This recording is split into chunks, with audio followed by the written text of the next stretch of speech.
Hey guys, welcome to the WOD Blog for week 3.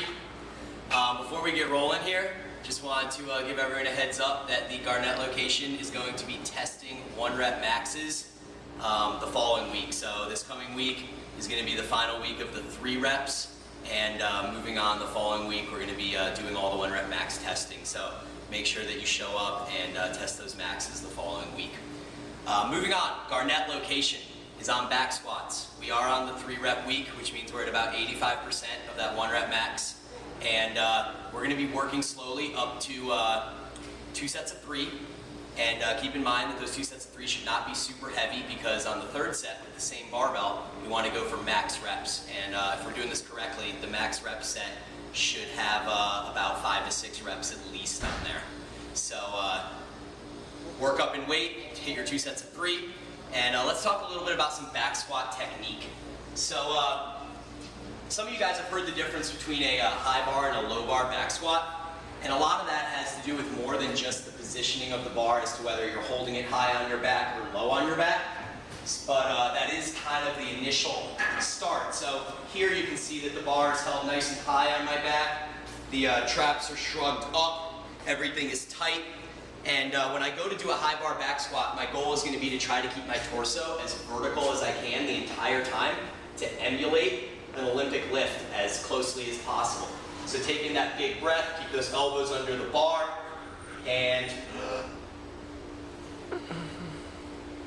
vertical torso the whole time, down and up. Make sure those knees stay out.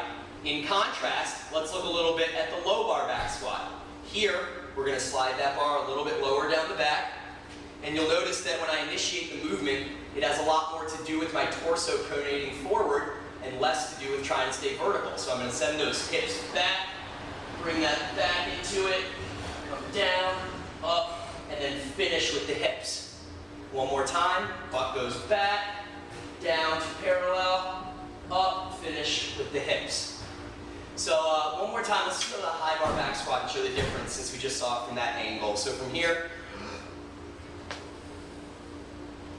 making sure that that torso is staying vertical the entire time.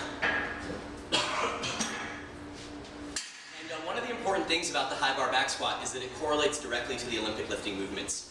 If you're doing a low bar back squat, your torso position is so pronated forward that when you go to try to snatch or clean, you don't want to be catching those snatches down in this awkward position. You want to try to be here. And if you can back squat to affect your snatch, you're going to be able to hit better positions. So for the Garnett location, you're doing those 3-3 and then max reps with the back squat. Try and start maneuvering toward that high bar positioning. If it means you have to do a little bit less weight, it's going to be better for you in the long run. The second part of the day for the Garnett location is going to be working up to a 3 rep max front squat. And we're going to start with this from the ground, because in the workout today for the WOD, the bar is starting from the ground. So the first rep should be a squat clean. If it's not a squat clean, then you can power clean it up and you have to do 3 front squats. If you squat clean it, that counts as your first front squat, and then we'll go into 2 more front squats from there. So make sure that you have your hook grip for that squat clean. Set yourself tight back, knees out, come up, jump shrug, down into that squat, stand, elbows nice and high, tight core, and down and up. And that's going to be our 3 rep set. We're going to keep adding weight until we reach the highest weight that we can hit for 3 reps. For the calf street location, we're going to be doing squat snatches. The percentages are 68% for 2, 73% for 2, and 78% for 1. So like we've talked about in previous weeks, the things to focus on: making sure you have your hook grip, making sure that in your start position, the weight is in the front of your feet so that you can shift back to the heels. And we're going to come past the knees, jump shrug, down into that squat snatch, and that's what we're looking for there, keeping that vertical torso the whole time.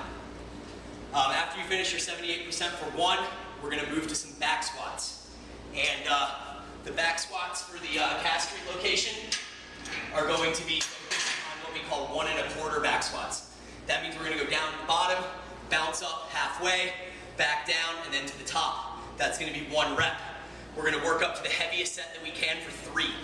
So this is what it should look like, and these should definitely be a high bar back squat. So I'm going to take in that big breath, elbows under the bar, tight core,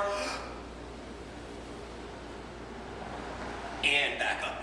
We're going to hit that for 3 reps, and if you make 3 reps, then that gives you the right of way to increase weight and keep moving up in weight until you reach your 3 rep max. For the WOD today, we're doing a new movement. It's called a burpee squat clean. So you guys have done burpee deadlifts before. What we're going to want to do is start with that bar here, have your hook grip if you want, down to your burpee, up, squat clean. Right back down, burpee on the bar, back up, squat clean.